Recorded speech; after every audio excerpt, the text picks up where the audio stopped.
Shalom, shalom, chers frères et sœurs, que Dieu vous bénisse, que sa grâce vous soit multipliée en Jésus-Christ. Soyez les bienvenus dans cette nouvelle vidéo dans laquelle je vais parler de la persévérance dans la foi en Jésus-Christ. Oui, la persévérance dans la foi en Jésus-Christ. Bien-aimés dans le Seigneur, ce sujet est d'une grande importance parce que de nos jours, nous voyons des personnes qui ont la foi en Dieu. Je parle bien sûr des chrétiens. Je parle bien sûr des personnes dans l'église qui adorent Dieu, qui même servent Dieu. Dans les jeûnes, dans les prières, dans l'évangélisation et autres, même dans la prédication. Mais le problème c'est que bon nombre ne sont pas persévérants dans cette foi ou encore dans ce service du Seigneur. Il y a ceux qui le font aujourd'hui et demain ne font plus. Il y a ceux qui l'ont fait hier, aujourd'hui ils ne font plus. Il y a ceux qui le font le matin, mais dans l'après-midi, ils ne le font plus. Pourquoi? Parce qu'ils ne sont pas persévérants. Alors, la question dont on se pose, ce manque de persévérance peut entraîner de conséquences dans notre vie en tant que des enfants de Dieu. C'est de cela que nous allons parler dans cette vidéo. Je vous prie de bien vous asseoir confortablement, de la regarder du début jusqu'à la fin. Et si la vidéo vous édifie, je vous prie de ne pas manquer de partager cette vidéo, de la liker. Et si vous avez des commentaires, n'hésitez pas à écrire vos commentaires. Alors que Dieu vous bénisse encore davantage. Nous allons lire notre texte de base dans Luc, dans l'évangile de Luc, le chapitre 18, le verset 8. Nous allons voir une déclaration du Seigneur Jésus. Nous allons voir aussi le contexte dans lequel cette déclaration a été faite. Et après nous allons voir tout ce qui va avec. Luc chapitre 18, le verset 8, il est écrit: Je vous le dis, il leur fera promptement justice. Voici maintenant la partie qui nous concerne. Mais quand le Fils de l'homme viendra, trouvera-t-il la foi sur la terre? C'est cette deuxième partie de ce verset qui nous concerne. Quand le Fils de l'homme viendra, trouvera-t-il la foi sur la terre? Quand Jésus viendra, mes frères et sœurs, quand la trompette sonnera, serons-nous encore dans la foi en Jésus? Ou bien avons-nous déjà abandonné la foi en Jésus? Ou bien en ce moment, on sera déjà dans l'abandon de la foi en Jésus? C'est une question préoccupante. Ce n'est pas que le Seigneur ne connaissait pas la réponse à cette question. Il connaît. Et nous allons voir dans cette vidéo aussi. C'est parce qu'il connaît la réponse qu'il parle ainsi dans le but de nous interpeller. Le contexte ici, c'est quoi? Il donnait une parabole. Il dit: dans une ville se trouvait un juge. Ce dernier, il n'a pas de... Laissez-moi vous lire uniquement le chapitre 2. Il dit, il y avait dans une ville un juge qui ne craignait point Dieu et qui n'avait d'égard pour personne. C'est ce mot que je cherchais. Il n'avait d'égard pour personne et il ne craignait pas Dieu. Vu qu'il ne craint pas Dieu, il peut juger les choses à sa manière à lui, pas selon la justice de Dieu. Et la Bible dit, dans la même ville se trouvait aussi une femme veuve qui était dans les difficultés avec sa partie adverse. Et il fallait quelqu'un pour lui, pour la rendre justice. Mais cette femme-là ne sait pas quoi faire. Parce que ce juge, lui, n'a d'égard pour personne. Mais néanmoins, la femme va vers le juge pour demander au juge de lui rendre justice. Le juge ne portait pas attention à la demande de la femme. Mais la Bible dit, tous les jours, la femme était là, en train d'insister. Chaque matin, il frappe à la porte de ce juge. Arrivé à un moment, le juge s'est dit à lui-même, même si je ne crains pas Dieu, même si je n'ai d'égard pour personne, Néanmoins, à cause du fait que cette femme me dérange beaucoup, je vais lui rendre justice. Et Jésus dit, c'est ainsi que nous devons persévérer dans la prière. Et Dieu aussi va agir en notre faveur. Et il poursuit pour dire, mais voyons ce que le monde va devenir au moment de son retour. Est-ce qu'il va trouver encore la foi sur terre? Qu'est-ce que le monde va devenir au moment du retour du Seigneur Jésus? Nous pouvons voir ça dans 2 Timothée, le chapitre 3.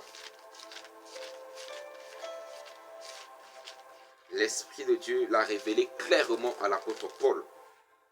Voici ce que l'apôtre Paul dit à Timothée. Il dit à Timothée, il dit, sache Timothée, sache que dans les derniers jours, il y aura des temps difficiles. Premièrement, il y aura des temps difficiles. Et l'une des raisons qui fait que beaucoup ont abandonné la foi aujourd'hui, c'est à cause des difficultés de la vie. Nous voyons même des pasteurs qui rentrent dans les sectes pour avoir la foule, afin d'avoir beaucoup d'offrandes, avoir beaucoup d'argent. Parce qu'ils traversent des moments difficiles. Nous voyons des chrétiens qui rentrent dans des sectes à cause des temps difficiles. Alléluia. Il dit, sache-le. Dans les derniers temps, il y aura des temps difficiles. Dans les derniers jours, il y aura des temps difficiles. Donc, les difficultés de la vie a poussé beaucoup de personnes, ou ont poussé beaucoup de personnes à abandonner la foi en Jésus. Donc Jésus, sachant cela, voilà pourquoi il a dit, à son retour, trouvera-t-il la foi sur terre? Et cela nous interpelle. Est-ce que nous allons garder la foi en Jésus jusqu'au son de la trompette? Est-ce que nous allons demeurer fermes dans la foi malgré les difficultés de la vie, malgré les situations difficiles de la vie, malgré les épreuves de gauche à droite? Allons-nous toujours garder la foi en Jésus? Nous le devons si nous tenons à notre salut. L'apôtre Paul continue de citer ce que les gens vont devenir. Au lieu de devenir fermes dans la foi en Jésus, demeurant dans son amour, ils vont devenir autre chose. Il dit, car les hommes seront égoïstes. Alors que, en tant que des enfants de Dieu, on ne doit pas être égoïste. On ne peut pas penser qu'à soi. Nous devons aussi penser aux autres. Nous devons aussi nous soucier des autres.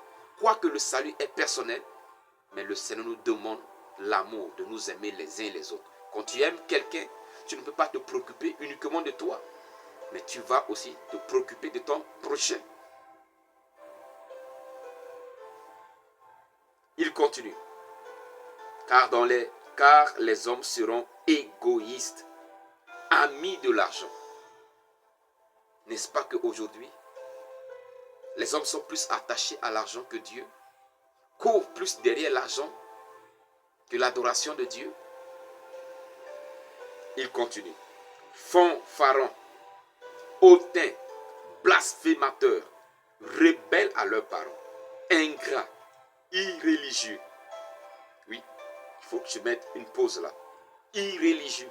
C'est-à-dire qu'on ne s'intéresse pas aux choses de Dieu. Au point où d'autres disent que non, on n'a pas besoin d'aller à l'église tous les jours parce que l'église ne sauve pas. L'église ne sauve pas. Mais j'aime le dire, l'église, c'est l'ensemble des personnes sauvées. Nous devons nous occuper des choses de l'église. On ne doit pas être irréligieux. C'est qu'on est religieux, mais on renie ce qui en fait la force, qui est la véritable foi en Dieu et l'amour. C'est ça qui n'est pas bien.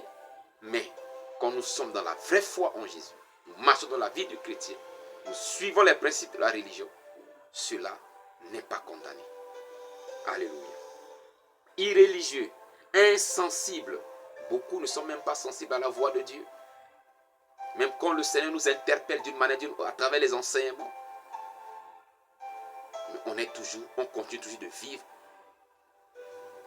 comme cela nous semble bon. Faisons attention, frères et sœurs. On doit être sensible à la voix du Seigneur. Déloyaux, là n'en parle pas. Calomniateurs, au lieu de prier les uns pour les autres, on passe plus de temps à calomnier les autres. Intempérants, cruels, ennemis des gens du bien. On ne peut pas être ennemi des gens du bien si on est des enfants de Dieu. On ne doit pas être ennemi des gens du bien. Traîtres, emportés, enflés d'orgueil. Dieu résiste aux orgueilleux. Aimons le plaisir plus que Dieu. Aimons le plaisir plus que Dieu. De nos jours, les gens aiment le plaisir plus que Dieu. Voilà pourquoi l'impudicité, l'adultère, la fornication a rempli l'église. Parce que les gens prennent plaisir, aiment le plaisir plus que Dieu. Des soulards, parce qu'ils prennent plaisir à l'alcool. Ils prennent plaisir à l'alcool. D'autres même se cachent même pour fumer. Parce qu'ils prennent plaisir à ces choses. La pornographie, n'en parle pas. N'en parle pas. Bien-aimés dans le Seigneur, nous ne devons pas aimer le plaisir plus que Dieu. Donc vous voyez, Jésus, voyant toutes ces choses en avance, il se disait, est-ce qu'il va trouver la foi sur terre à son retour? C'est une manière de nous interpeller. Afin que nous puissions persévérer dans la foi.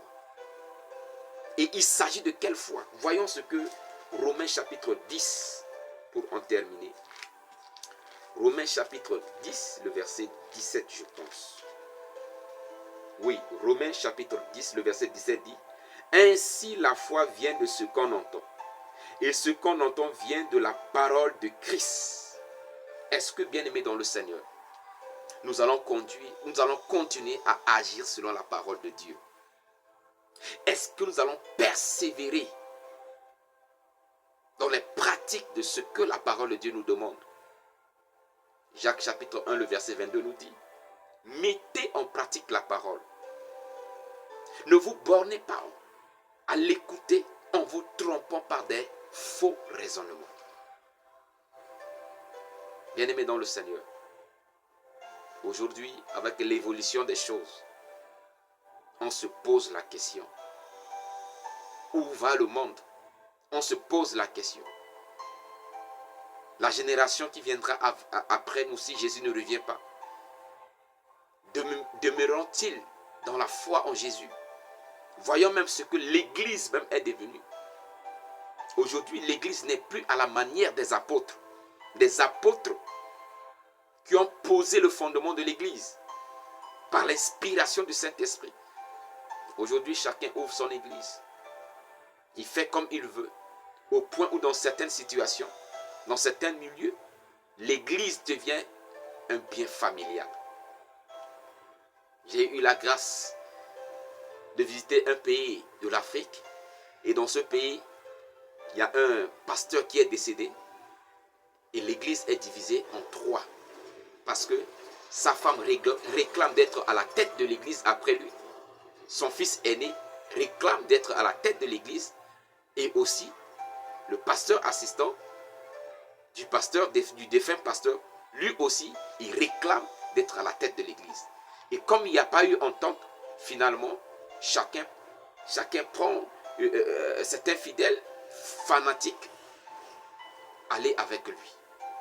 Et finalement, l'église est divisée en trois. Cette affaire a amené une division entre une mère et son fils. Donc le fils a pris des membres qui l'aiment bien, qui sont derrière lui, qui sont fans de lui, pour aller ouvrir. La maman aussi a pris sa part et le pasteur assistant a pris sa part. Bien-aimé dans le Seigneur, est-ce cela l'église du Seigneur Jésus? Qu'est-ce que le monde devient aujourd'hui? Aujourd'hui, les gens sont fans des pasteurs, même que du Seigneur Jésus-Christ. Est-ce cela la foi en Dieu? Est-ce cela la foi en Dieu? Je me pose des questions. Ce n'est plus l'évangile qu'on défend, mais c'est son pasteur qu'on défend, parce qu'on est trop fan de lui, même si ce dernier est dans l'erreur. C'est la religion qu'on défend. C'est pourquoi on entend ce texte qui dit, oui, je suis fier d'être catholique, je suis fier d'être témoin, je suis fier d'être évangélique. Mais on ne dit jamais, je suis fier d'être enfant de Dieu et défendre l'évangile. La véritable foi en Jésus-Christ est en train d'être mise de côté. Mais quand je lis, quand je vois l'attitude des disciples, quand Jésus les enseignait, ils voyaient, ils ont compris que non, ils n'avaient pas la foi. Ils se disaient que non, on a la foi, mais notre foi est faible. Ils ont dit au Seigneur, Seigneur, augmente-nous la foi. Le Seigneur a dit que non, vous n'avez pas besoin. Quand vous augmentez la foi, même si la foi est petite, vous pouvez faire des grandes choses. Il suffit d'avoir la foi. Mais j'aime leurs attitudes parce qu'ils ont compris que il leur manque quelque chose. Et ils ont demandé ça au Seigneur. Pouvons-nous prier, demander à Dieu de susciter en nous la véritable foi, infaillible, et qu'il nous donne par sa grâce, par l'aide du Saint-Esprit, la force de demeurer ferme dans cette foi jusqu'à ce que la trompette sonne, ou jusqu'à ce que notre heure de lui rejoindre arrive. Alors, frères et sœurs, demeurez fermes dans la foi. Que Dieu vous bénisse, que sa grâce vous soit multipliée en Jésus-Christ. Si cette vidéo vous a édifié, partagez-la aux autres. Likez la vidéo et si vous avez un commentaire, n'hésitez pas à écrire dans l'espace commentaire. Je serai heureux et j'aurai le plaisir de vous lire. Quant à moi, je vous dis à bientôt par la grâce de Dieu dans une nouvelle vidéo. Soyez et demeurez bénis en Jésus-Christ. Shalom à vous.